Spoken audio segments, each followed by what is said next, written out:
Doctor Suresh Sawant लिखित क्रमशः भाग वाचन 3। लहान असताना अप्पू अनेक प्रश्न विचारून सगळ्यांना भंडावून सोडत असे। एके दिवशी अप्पूने आईला गंभीरपणे प्रश्न विचारला। अगं आई, मला एक प्रश्न फारच सतावतो आहे। आई म्हणाली, विचार ना बाळा, काय प्रश्न आहे?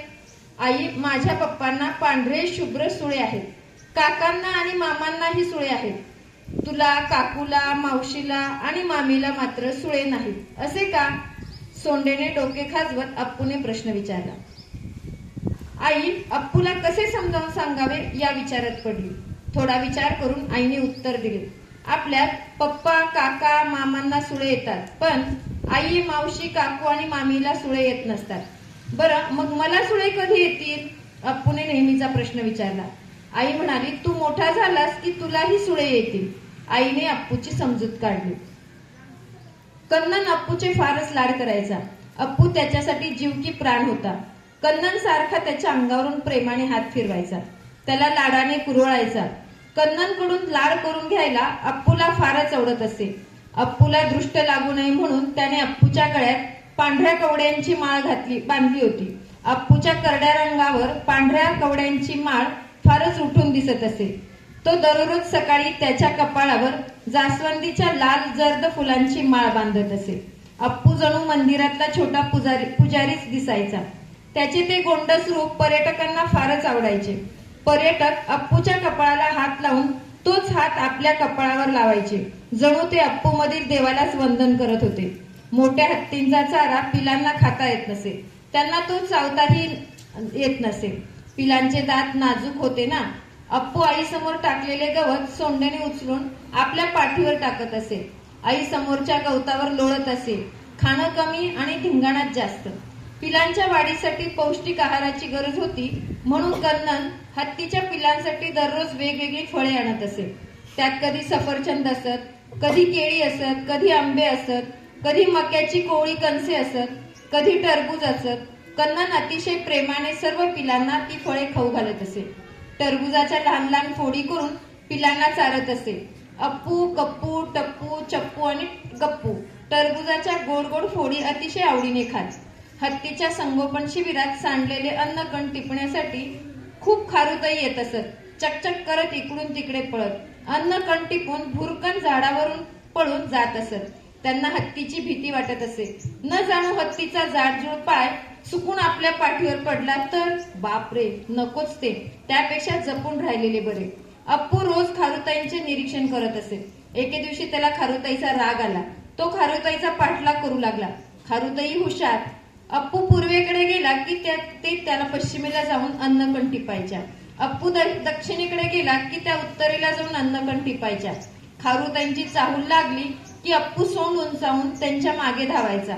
अप्पू येताना दिसला की खारुताई भुरकन पळून जायच्या।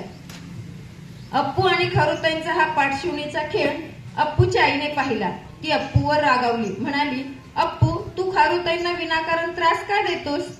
त्या माझ्या घरात येऊन खाऊन जातात। सोंड उडवत अप्पू म्हणाला, हे तुझे एकट्याचे घर कसे काय? हे तर सगळ्यांचेच घर आहे।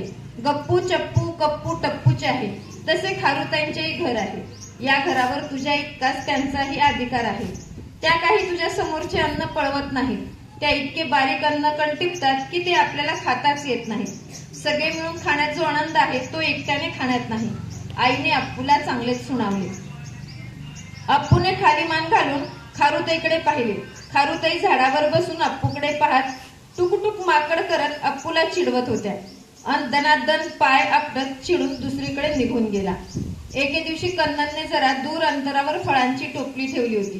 कन्नन सगळ्या पिलांना ती फळे देणारच होता, पण फळे पाहून अप्पूला धीर धरवत नव्हता। अप्पूच्या तोंडाला पाणी सुटले होते। कधी एकदा मी सगळ्यात आधी ती फळे खाईन असे अप्पूला झाले होते। अप्पू, गप्पू, टप्पू आणि चप्पू मात्र शांतपणे आपल्या आपल्या आईजवळ उभे होते। ती फळे सगळ्यात आधी खाण्यासाठी अप्पूची तळमळ सुरू झाली। आडव्या लावलेल्या बांबूंच्या शिबिरात सर्व हत्ती आणि त्यांची पिलं बंदिस्त होती। मोठ्या हत्तींच्या पायात तर साखळ्या बांधलेल्या होत्या, त्यांना त्या साखळ्या तोडणे शक्यच नव्हते। पिलं मात्र बांबूंच्या पिंजऱ्यात मोकळीच होती। बांबू ओलांडले की फळे मिळवता येत होती। हत्तींच्या चारही बाजूंनी 3-3 मजबूत बांबू आडवे बांधले होते। अप्पू त्या बांबूंवरून बाहेर बाहेर पडण्याचा प्रयत्न करत होता, धडपडत होता, कारण त्याला ती फळांची टोपली खुणावत होती.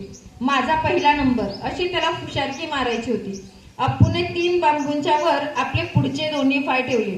पुढचे पाय कसे बसे वर ठेवले, पण मागचे पाय उचलत नव्हते. ह्या धडपडीत अप्पू उलटून मागे पाठीवर पडला. आई म्हणाली, अप्पू, असा आधाशीपणा भरा नव्हे. ती फळे तुमच्यासाठीच आणलेली आहेत. कन्नन मामा तुम्हालाच देणार आहे. तो येईपर्यंत थोडा धीर धर. पण इतक्या सहजपणे ऐकेल तो अप्पू कसला. तो धडपडत पुन्हा उठून उभा राहिला. पुन्हा बांबूंच्या जवळ गेला. पुढचे पाय दोन्ही पुन्हा बांबूवर टेकवले आणि बाहेर उडी मारण्याचा प्रयत्न करू लागला. पाठीवर उलटून पडल्यामुळे अप्पूची पाठ चांगलीच शेकली होती. पण एकदा अद्दल घडल्यावरही त्याला अक्कल आली नाही. तो पुन्हा पुन्हा प्रयत्न करत होता. उशिरा का होईना त्याच्या डोक्यात प्रकाश पडला.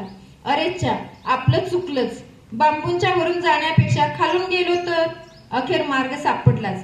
पहिल्या बांबूंच्या खाली बसून हळूहळू घसरत रांगत तो बाहेर पडला आणि अखेर फळांचा ताबा घेतलाच.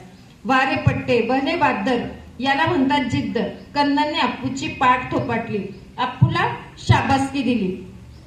अप्पूची कन्नन सोबत छान गट्टी जमली होती. कन्नन जसे करील तसा तो करायचा. कन्नन झोपला की अप्पू हळूच जाऊन त्याच्या शेजारी झोपायचा. कन्नन बसला की अप्पू येऊन त्याला खेटून बसायचा. त्याच्या अंगाला मुद्दाम अंग घासायचा. कन्नन पळाला की अप्पूही पळायचा. कन्नन डोलू लागला की अप्पूही डोलायचा. कन्नन चालायला लागला की अप्पूही नाचायचा. कधी कधी कन्नन मुद्दाम लेफ्ट राईट करत चालायचा. त्याचे पाहून अप्पूही लेफ्ट राईट करत चालायचा. एकदा कन्ननने पाण्याची रिकामी बादली घेतली. डफलीसारखी ती बादली डाव्या काखेत धरली आणि उजव्या हाताने बादली वाजवू लागला. त्या ठेक्यावर अप्पू नाचायला लागला. कन्ननच्या वादनाची आणि अप्पूच्या नृत्याची जुगलबंदी बराच वेळ चालली. आजूबाजूच्या लोकांची छान करमणूक झाली. धन्यवाद.